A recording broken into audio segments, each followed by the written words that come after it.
Hello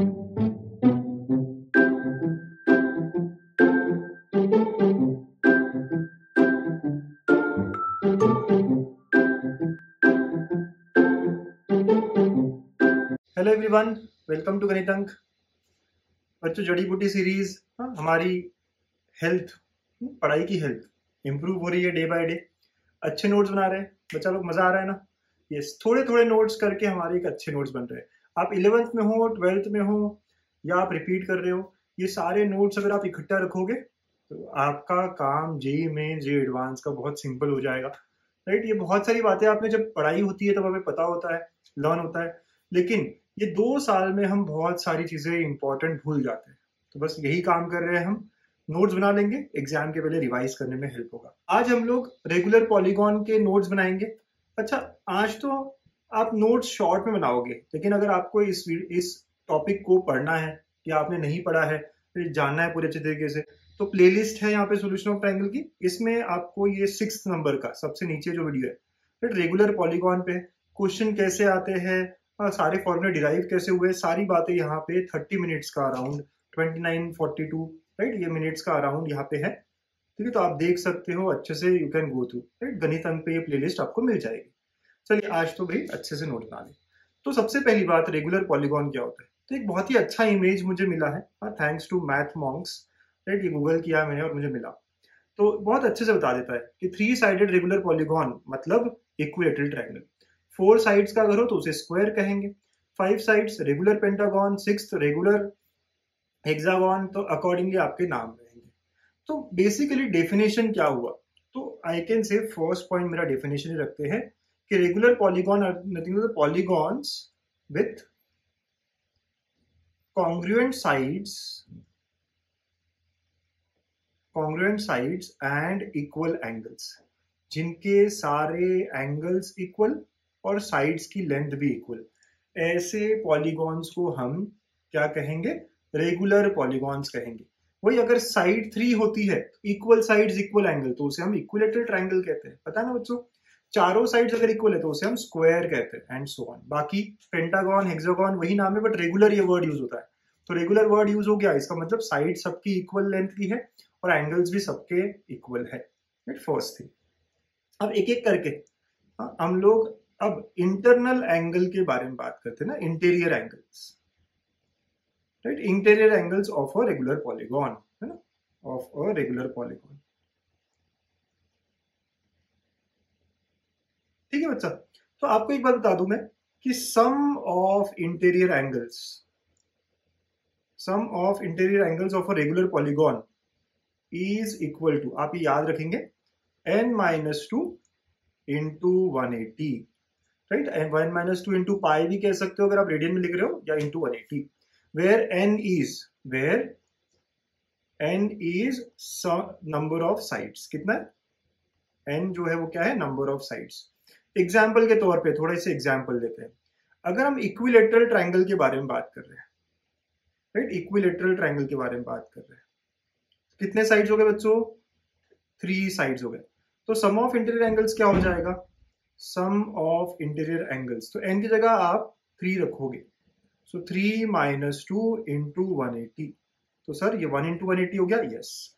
तो आपको पता है ना, इक्विलेटरल ट्रायंगल के इंटीरियर एंगल्स का सम कितना होता है, 180 होता है, राइट। ऐसे ही अगर आप स्क्वायर के बारे में बात करना चाहो, तो स्क्वायर के बारे में बात करोगे तो n इज 4, राइट। तो सम ऑफ इंटीरियर एंगल क्या होगा, 4-2 इंटू 180, n-2 कहा ना आपने, so 2 into 180 which is equal to 360। आप सबको पता है जब भी आप स्क्वायर ड्रॉ करते हो तो इंटीरियर एंगल्स जो है इनका सम कितना होता है, 90-90-90-90, तो ये 360 हो जाता है। एंड सिमिलरली आप बाकी भी देख सकते हो, ठीक है। अच्छा, तो सम तो समझ में आ गया इंटीरियर एंगल का, ठीक। तो ये हमारा सेकेंड पॉइंट हो गया। थर्ड पॉइंट में हम बात करेंगे, अगर सम पता है मुझे तो एक इंटीरियर एंगल का वैल्यू कितना होगा। तो थर्ड है, each interior angle is equal to, सारे इंटीरियर एंगल इक्वल होते हैं बेटा, ठीक है। तो n साइडेड पॉलीगॉन में कितने इंटीरियर एंगल होंगे, सर थोड़ा सा क्वेश्चन नहीं समझ में आ रहा है, आप मुझे बताइए। इक्विलेटरल ट्रायंगल मतलब 3 साइड, तो एंगल कितने हैं अंदर, 1 2 3 है, राइट। 4 साइड का अगर स्क्वायर है तो एंगल कितने अंदर, 1 2 3 4, पेंटागन में एंगल 1 2 3 4 5, हेक्सागन में 1 2 3 4 5 6, राइट। तो जितने साइड का फिगर है उतने ही अंदर एंगल होते हैं। आप सब अग्री कर रहे हो मुझसे? बहुत अच्छे, वेरी नाइस, करेक्ट। तो जितने साइड्स होंगे उतने ही अंदर एंगल होंगे। अच्छा, अगर सम इतना है, राइट, 180 सम है फॉर एग्जांपल इक्विलेटरल ट्रायंगल में, तीनों एंगल्स इक्वल, तो आप क्या करोगे? Divide by 3, correct. आपको स्क्वायर का एक एंगल पता करना हो, 360 सम है बेटा, तो डिवाइड बाय 4 होगा, यस। तो each interior angle will be equal to n-2 into 180, जो उसका सम था, डिवाइड बाय n। जितने साइड्स होंगे इक्विलेटरल ट्रायंगल में आप डिवाइड बाय 3 करोगे, राइट। वैसे ही आप स्क्वायर में डिवाइड बाय 4, पेंटागन में divide by 5 and so on. ठीक है बच्चों, तो ऐसा हो जाएगा। अब एग्जाम्पल के तौर पे अगर हम लेटेस्ट से मुझे अगर पता करना होता interior angle of, right, interior angle of latest से स्क्वायर पता करना होता, तो बस मैं फॉर्मूला लगाता 4 - 2 इंटू 180 डिवाइड बाय 4। देखो आपका आंसर कितना इजी आ जाता, 360/4 इक्वल टू 90, राइट। ऐसे ही आप सबके इंटीरियर एंगल्स निकाल सकते हैं यूजिंग दिस फॉर्मूला, राइट। तो ये फॉर्मूला आप याद रखिएगा, बड़ा काम आएगा। Each interior angle is n-2 into 180 divide by n। यहाँ पे मैंने एक टेबल दे दिया है, again thanks to Math Monk, इन्होंने बहुत ही अच्छे से बताया है। सम ऑफ इंटीरियर एंगल 180, तो डिवाइड बाय 3 किया आपने, तो ईच इंटीरियर एंगल 60 हो गया। 360 अगर सम है तो डिवाइड बाय 4 करना पड़ेगा।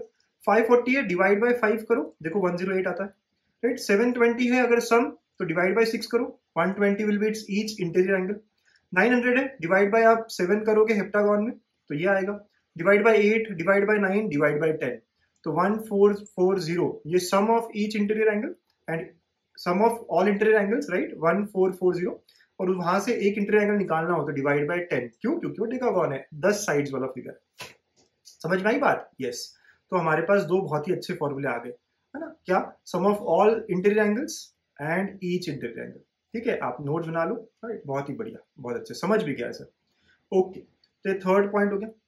नाउ फोर्थ पॉइंट, वैसे ही सम ऑफ एक्सटीरियर एंगल्स, हमेशा sum of exterior angle of any polygon, है ना, कितने भी, of N sided polygon, of N sided polygon, regular polygon कहो या पॉलीगॉन कहो, राइट, रेगुलर पॉलीगॉन कहते हैं हम, सर हम रेगुलर पॉलीगॉन ही पढ़ रहे ना, तो it is always equal to 360। मतलब क्या सर, कि आप 3 साइडेड फिगर लो, 4 साइडेड फिगर लो, 5 साइडेड फिगर लो, कोई भी साइड का फिगर लो, एक्सटीरियर एंगल का सम हमेशा 360 होगा। ओके, और वैसे ही अगर मुझे एक एक्सटीरियर एंगल पता करना हो तो each exterior angle will be equal to 360 divide by n, है ना बच्चों। जैसे हम लोगों ने इंटीरियर में किया था डिवाइड बाय n, वैसे ही यहाँ पे भी। तो अगर मुझे एक्सटीरियर एंगल पता करना हो किसका, इक्विलेटरल ट्रायंगल का, राइट, तो लेट अस से पहला for equilateral triangle exterior angle would be equal to, exterior angle कितना हो जाएगा बेटा, 360 डिवाइड बाय 3, 120। क्या ये बात बराबर है? यस, है ना, ट्रायंगल, तो ट्रायंगल का इक्विलेटरल ट्रायंगल, तो अंदर का एंगल 60 है, तो बाहर का कितना हो जाएगा बेटा, यस 120, बिकॉज सम हमेशा इनका 180 होता है, इंटीरियर और एक्सटर्नल का, करेक्ट। ऐसे ही आप स्क्वायर के बारे में बात करना चाहो तो स्क्वायर का एक्सटीरियर एंगल कितना होगा, तो बेटा सम तो 360 है, डिवाइड बाय 4 हो जाएगा 90। तो अगर आप स्क्वायर ड्रॉ करते हो यहाँ पे, राइट, आप स्क्वायर ड्रॉ करते हो यहाँ पे, तो आपका इंटीरियर एंगल 90 है और एक्सटीरियर एंगल भी 90, right, yes sir, right. Figure बना के देख लीजिए, बहुत अच्छे, बहुत बढ़िया। तो ऐसे आप कोई भी एक्सटीरियर एंगल निकाल सकते हो, the formula is 360 by n। ठीक है, अच्छा वो पॉइंट भी आप लिख ही लो फिर, sum of interior and exterior angles, basic है, interior and exterior angle is always 180, ठीक है ना। तो interior angle plus exterior angle हमेशा क्या होता है, 180 डिग्री होता है। तो आपको दोनों में से अगर एक पता है तो दूसरा अपने आप निकल जाएगा, करेक्ट बच्चों। ओके, ये तो सिंपल है, आप है ना, बेसिक आप ज्योमेट्री से देख सकते हो। ठीक है, तो ये 6 पॉइंट्स हो गए, बहुत ही अच्छी बात हो गई, राइट। अब समझ में आ रहा है ना इंटीरियर एक्सटीरियर, राइट। तो क्योंकि आपको बहुत बार लगता है ना, बहुत बार तो 11th में अगर आपने पहला चैप्टर किया होगा महाराष्ट्र स्टेट बोर्ड में, वहां पे भी ऐसे क्वेश्चन आते हैं, एंगल्स ऑफ अ पॉलीगॉन, तो काफी जगह आपको ये क्वेश्चन मिलते हैं, ऐसे नहीं कि बोर्ड्स में काम नहीं है, बोर्ड्स में भी आ जाते हैं, सीईटी जैसे एग्जाम्स में भी कभी पूछ ले, राइट, या फिर आपको जेईई मेंस जेईई एडवांस के लिए तो इंपॉर्टेंट है ही है, ठीक है।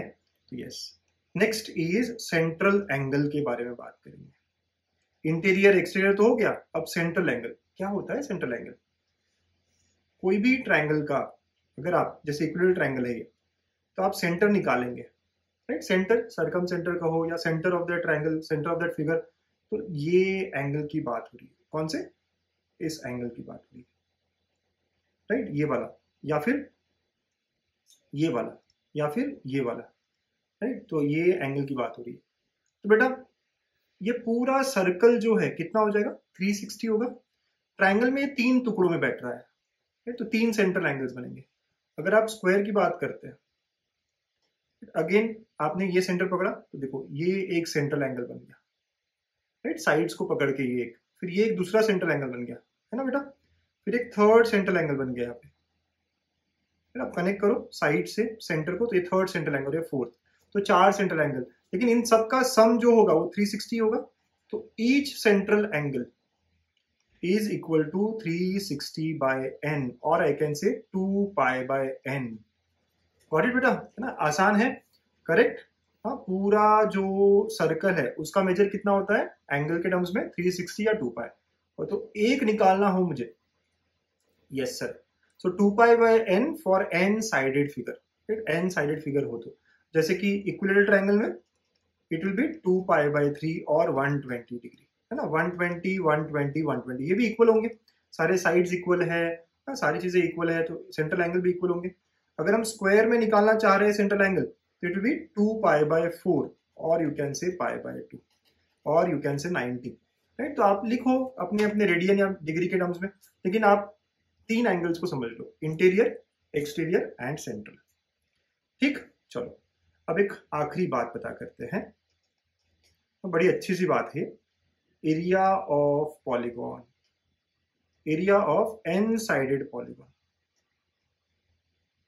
ठीक है, एन साइडेड पॉलीगॉन का एरिया क्या होगा, ठीक, ओके। सो एन साइडेड निकालना है मुझे, ड्रॉ करना है, तो क्या मैं ऐसा कर दूं, लेट अस अज्यूम कि ये ए है, ये बी है, ये सी है, या फिर एन साइडेड बोला है ना हमें, A1 A2 A3 A4 ऐसे चलता रहेगा चलता रहेगा चलता रहेगा, राइट, और यहाँ पे भी कोई आ जाए ऐसे कुछ कर दे, तो ये हो गया लेट अस से AN। बहुत सारे साइड्स है ना, बहुत सारे साइड्स है, एन साइडेड बोला गया है, ओके। अच्छा, अगर 3 साइडेड होता, 3 साइडेड होता तो एक इक्विलेटरल ट्रायंगल बन जाता, ठीक है। तो अगर मैं सेंटर से कनेक्ट करता हूं, कैन यू सी कि यहाँ पे ये एक ट्रायंगल बना, तो इक्विलेटरल ट्रायंगल में कितने ट्रायंगल बनते बेटा अंदर, 1 2 और 3। स्क्वायर में कितने ट्रायंगल बनते, ये 1 बना, ये 2 बना, ये 3 बना और ये 4 बना। तो चारों ट्रायंगल के अगर मैं एरिया निकाल लूं, उनका sum will be the complete polygon का सम, यस। आराम आराम से देखिए, मैं ये कहना चाह रहा हूं कि लेट अस से सेंटर को मैंने O कह दिया अभी के लिए, अगर मैं A2O A3 इसका ट्रायंगल, ये जो ट्रायंगल बन रहा है इसका एरिया निकाल लूं, तो I can say area of polygon will be equal to, आप देखना ना, area of required polygon will be equal to n times area of triangle A2O A3, है ना बच्चों, यस। A2O A3 जो है, ऐसे कितने ट्रायंगल्स बनेंगे, n बनेंगे, इन सबको ऐड किया, सभी इक्वल एरिया के होंगे, क्यों यार, इनका एंगल सेम है, ये लेंथ सेम होगी, ये लेंथ सेम है, सब चीजें सेम है, राइट। अगर ये ए लेंथ है तो ये भी ए लेंथ होगी, ये भी ए लेंथ होगी, तो these are all congruent, so therefore area of polygon is n times area of triangle A2O A3, correct, ठीक है बच्चों, बहुत अच्छी बात है। चलो अब एरिया निकालने की कोशिश करते हैं। अब अगर मैं यहाँ से, एरिया तो बेस इंटू हाइट होता है, half into base into height, तो अगर मैं यहाँ पे परपेंडिकुलर ड्रॉप करूँ, क्या आप समझते हो ये इन रेडियस हो जाएगा, और ये जो है ये OA2, ये एक्स क्या होगा, सरकम रेडियस, क्या होगा ये, सरकम कैपिटल R। अगर हम सर्कल ड्रॉ कर रहे हैं बाहर से, राइट, तो जो वर्टेक्स को टच करता हुआ जाएगा, ऐसा सर्कल अगर हमने ड्रॉ कर लिया, तो यू कैन क्लियरली अंडरस्टैंड कि ये क्या होगा, O से जो भी सारे वर्टेक्स है कनेक्ट करेंगे तो वो सरकम रेडियस हो जाएंगे। परपेंडिकुलर जो ड्रॉप करूंगा मैं, ये क्या होगा, इन रेडियस हो जाएगा, तो small r capital R। Again ये this two will be equal, आप देख सकते हो क्यों इक्वल है, क्या है, ठीक है। तो if I draw this triangle, आप थोड़ा सा ट्राइंगल को अच्छे से देखिएगा बाहर में, है ना, आप अच्छे से देखिएगा तो O A1 A2 और ये परपेंडिकुलर, ठीक है। तो ये पूरा लेंथ A था तो ये हो जाएगा A/2, ठीक है। ये मिड पॉइंट को हम पकड़ लेते हैं, ये स्मॉल r ये कैपिटल R। ये पूरा एंगल कितना था बेटा, तो ईच एंगल इज, आपने बोला था ना 2π/n, तो इतना एंगल हो जाएगा π/n और इतना हो जाएगा π/n, करेक्ट। यस, ये पूरा एंगल, समझ रहे हो फिगर में बड़ा सा, ये पूरा एंगल 2π/n है। क्या है ये पूरा एंगल 2π/n, क्योंकि हर सेंट्रल एंगल 2π/n है, ऊपर ही देखा था हमने, राइट, इसके ऊपर का पॉइंट है। तो इसको अगर दो पार्ट में डिवाइड करना हो, इक्वल पार्ट में, तो क्या हो जाएगा, इसका हाफ, है ना, हाफ ऑफ 2π/n, ये वाला एंगल हो जाएगा ईच एंगल। समझ रहा है, यस, है ना, बहुत अच्छे बहुत अच्छे, पहली बार पढ़ रहे हो तब भी समझना चाहिए। चलिए फटाफट फटाफट अब एरिया निकालना है। तो I can say area can be written as n times half into base, मतलब ये पूरा a और ये हाइट r, तो half into a into r भी हो सकता है। You are correct, you all are correct, right. लेकिन इसके लिए सर मुझे ना क्या लगेगा, इन रेडियस लगेगा, इन रेडियस निकालने का अलग अपने आप में टास्क हो जाएगा, करेक्ट है, यस। तो can I have relation of r, relation of r in terms of a, मतलब मुझे सिर्फ साइड की लेंथ और एंगल के टर्म्स में बताना है।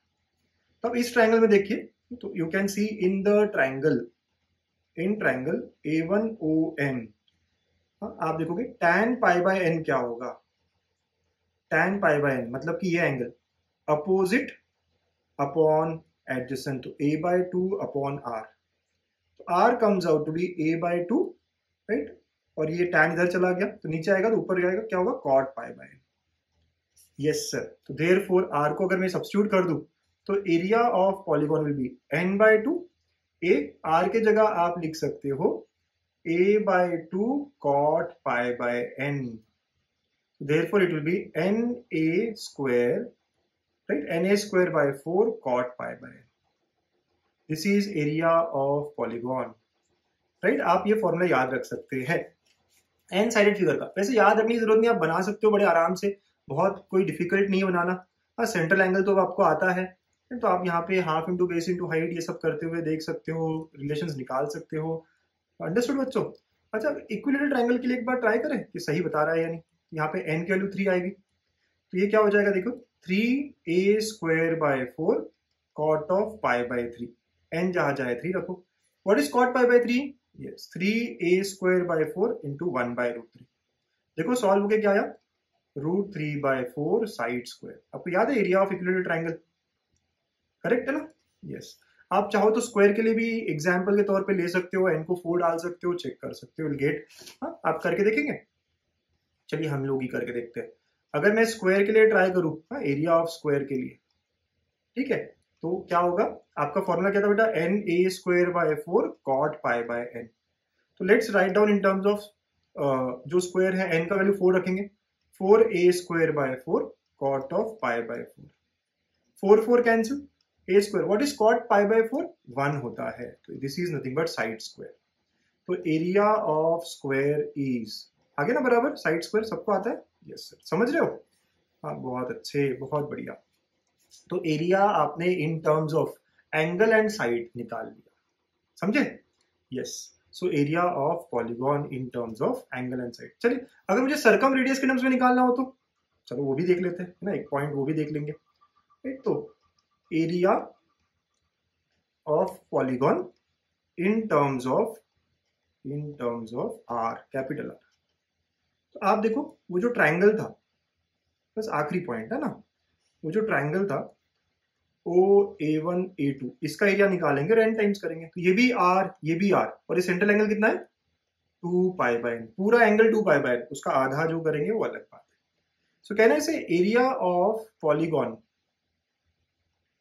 will be equal to n times area of triangle A1OA2। देखो डिराइव कराना सिखा रहा हूं मैं आपको, n टाइम्स, ये क्या हो जाएगा, अगर मुझे दोनों साइड की लेंथ पता है और बीच का एंगल भी पता है, तो आपने सोल्यूशन ऑफ ट्रायंगल पढ़ा है ना, yes sir, half AB sin C, मतलब हाफ R इंटू R और sine of middle angle, yes.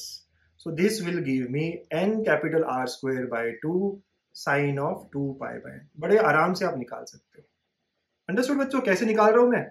आपको अगर दोनों साइड की लेंथ पता है और बीच का एंगल पता है तो that becomes very simple for us, right? If you want you can try for equilateral triangle ना, खुद से ट्राई करिए।